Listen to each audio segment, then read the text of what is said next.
India speaks daily में आपका स्वागत है। इंडिया स्पीक्स डेली को सब्सक्राइब करें, इसके बेल आइकन को जरूर दबाएं।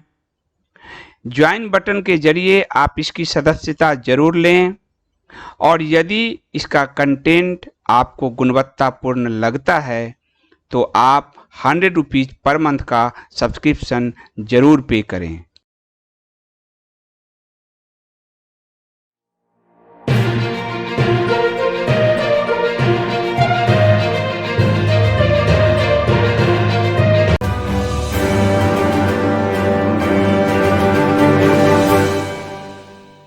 नमस्कार।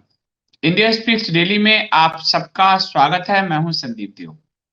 गुजरात फिर से दोहराया जा रहा है।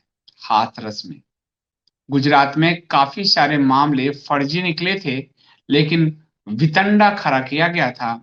हाथरस के मामले भी करीब करीब उसी पैटर्न पर दिख रहे हैं, लेकिन वितंडा बहुत तेज है। और ताज्जुब है कि हार कर भी जो नहीं सीखते, ये जो लॉबी है, लुटियंस लॉबी, ये जो फॉरेन फंडेड लॉबी है, वो लॉबी एक समय गुजरात में नरेंद्र मोदी और अमित शाह को टारगेट करती थी और सुप्रीम कोर्ट में जाती थी, कहती थी कि गुजरात में निष्पक्ष सुनवाई नहीं हो सकती। गुजरात हाई कोर्ट से जो है मामले को हटाकर कहीं और ले जाइए। और मुझे याद है कि सोहराबुद्दीन इनकाउंटर में शायद मामला मुंबई में सुनवाई हुई थी। ये सारा डिटेल आपको उस समय दिया था मैंने। आज हाथरस मामले में यही हुआ, इसलिए मैं कह रहा हूं कितनी रेफरेंस बुक है ये।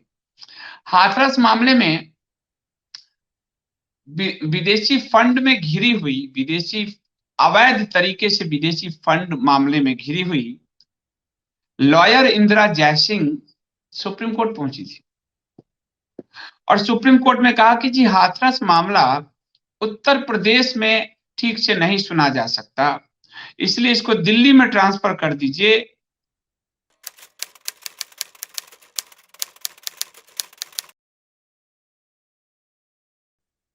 वहां गवाह सुरक्षित नहीं है। एकदम यही याद आ रहा है मुझे, गुजरात पूरी किताब। वहां गवाह सुरक्षित नहीं है, वहां फेयर ट्रायल नहीं हो सकता, वहां गवाह को धमकाया जा सकता है, इसलिए प्लीज उत्तर प्रदेश से मामले को निकालकर दिल्ली ले आइए। ठीक उसी तरह जैसे कहा था गुजरात से निकालकर मामले मुंबई ले आइए। वही चीज, सेम वही चीज। तो इंदिरा जयसिंह जो है आज ये दलील लेकर पहुंची थी। इस पर सुप्रीम कोर्ट ने क्या कहा? सुप्रीम कोर्ट ने बहुत अच्छी बात कही। सुप्रीम कोर्ट ने कहा, मैं चाहता हूं कि इलाहाबाद हाई कोर्ट ही इस मामले की जांच करे, निगरानी करे। कोई समस्या होगी तो हम बैठे हुए हैं। इतने तरीके से सुप्रीम कोर्ट ने इनको थप्पड़ मारा जिसका कोई हिसाब नहीं है। सुप्रीम कोर्ट ने कहा कि हाथरस केस के की जो निगरानी है वो इलाहाबाद हाई कोर्ट को करने दीजिए आप लोग, और कहीं कोई समस्या होगी तो हम हैं ही। बड़ी संख्या में एक्टिविस्ट पहुंचे थे और बड़ी संख्या में वहां ये जो एक्टिविस्ट हैं, असल में फर्जी में मामले को सही साबित करने वाले एक्टिविस्ट वहां पहुंचे थे। सुप्रीम कोर्ट ने यह भी कहा कि हमको दुनिया भर के वकील यहां नहीं चाहिए, हमें पूरी दुनिया से मदद की कोई जरूरत नहीं। गुजरात में यही कहा था तीस्ता सी तलवार पे। फिर ये पढ़ेंगे आप कि मानवाधिकार, तीस्ता सी तलवार बाहर चली गई थी मदद मांगने।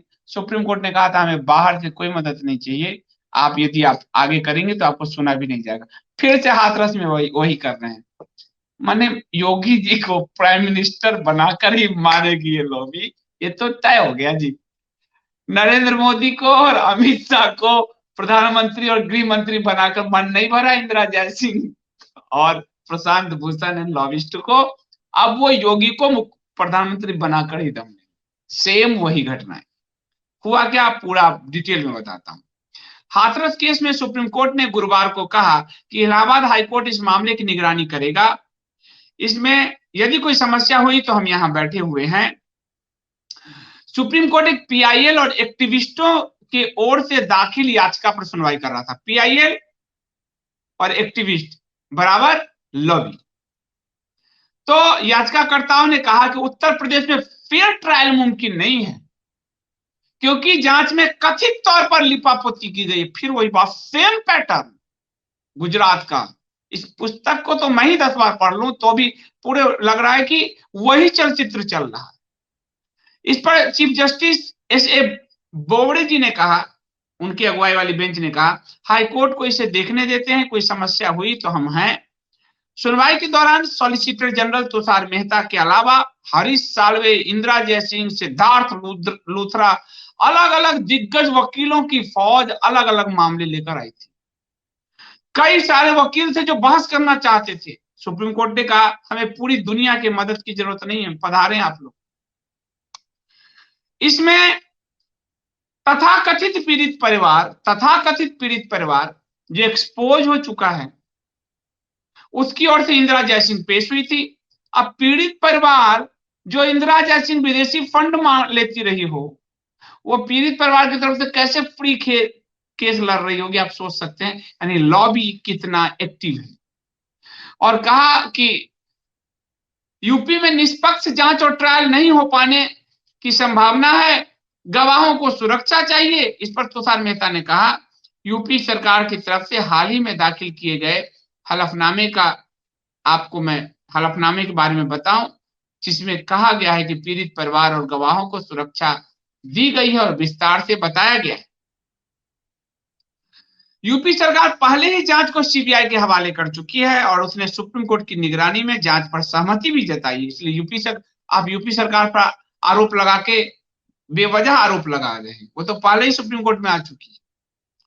इस दौरान सुप्रीम कोर्ट ने पूछा कि क्या पीड़ित परिवार ने किसी वकील को चुना है। इस पर तुषार मेहता ने कहा कि पीड़ित परिवार ने सूचना दी है कि उन्होंने वकील से बात की है और वह यह भी चाहते हैं कि उनकी तरफ से सरकारी वकील भी इस केस को देखे। यूपी के डीजीपी की तरफ से पेश हुए सीनियर एडवोकेट हरीश साल्वे ने कहा कि बेंच से यह गुजारिश की गई है कि गवाहों की सुरक्षा के लिए सीआरपीसी को तैनात किया जाना चाहिए। अदालत जिसे भी सुरक्षा देना चाहती है उसे सुरक्षा दी जा सकती है। हरीश साल्वे ने कहा कि इस बात को राज्य पुलिस के ऊपर टिप्पणी की तरह नहीं लिया जाना चाहिए। इस पर मेहता ने कहा, राज्य पूरी तरह से निष्पक्ष है। सुनवाई के दौरान पीड़ित पक्ष की तरफ से एडवोकेट सीमा कुशवाहा ने मांग की, इतने वकील पीड़ित परिवार की तरफ से, बताइए, घास काटने वाले, मैं ये नहीं कर रहा हूं, पर आप सोचिए कि लॉबी कितनी एक्टिव थी वहां पर। नक्सल भोजी से लेकर और पिंकी पप्पू मनोरंजन केंद्र तक के पहुंचे जो हुए थे, देखिए कौन कौन लोग आ रहे हैं।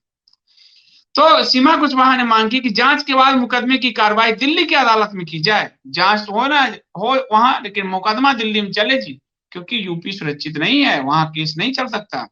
उन्होंने कहा कि सीबीआई को कहा जाना चाहिए कि वो अपनी जांच पर स्टेटस रिपोर्ट सीधे शीर्ष अदालत में दाखिल करे, कोई बैरियर नहीं।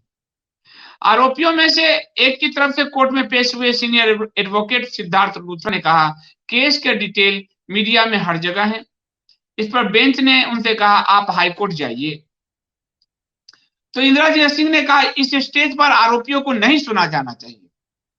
इंदिरा जयसिंह डर रही है कि जिनको आरोपी बनाया गया है, वो जानती है कि ये आरोपी नहीं है, आरोपी मार भाई निकलेंगे ऑनर किलिंग में। आरोपी के तो डिटेलिंग पूरी जांच में। इंदिरा जयसिंह चाहती है अभिव्यक्ति की आजादी की तुरही बजाने वाली इंदिरा जयसिंह कि सुप्रीम कोर्ट आरोपियों को ना सुने, इनको सुने और फैसला सुना दे। ये लॉबी किस तरह से गुजरात यूपी में दोहरा रही है, आप समझ सकते। तो ये जो 14 सितंबर को एक 19 साल की दलित लड़की के साथ जो भी घटा, और दिल्ली में वो जो भी, इसलिए कह रहा हूं कि कंफर्म कुछ नहीं है। और दिल्ली में आपको बताया मैंने कि दिल्ली में सफदरजंग में उसकी मौत हुई थी, दिल्ली में ही मरी थी। अब ये भी अंदेशा है कि दिल्ली में कहीं कोई साजिश तो नहीं हुई, क्योंकि ये साजिश करने वाले तो रोहित वेमुला को भी टांग चुके। तो इंदिरा जयसिंह चाहती यही है। इंदिरा जयसिंह, पति इसके आनंद ग्रोवर है, दोनों मिलकर विदेशी मालपुए खाते थे। मोदी सरकार आने के बाद, खासकर अमित शाह के आने के बाद, इनके मालपुए छिन गए हैं। अब ये चाहती हैं कि अब तो मैं योगी जी को प्राइम मिनिस्टर बनाकर रहूंगी। गुजरात दोहरा रही है वही दलीलें, वही कुतर्क, वही लॉबी, वही नाटक, वही ड्रामा।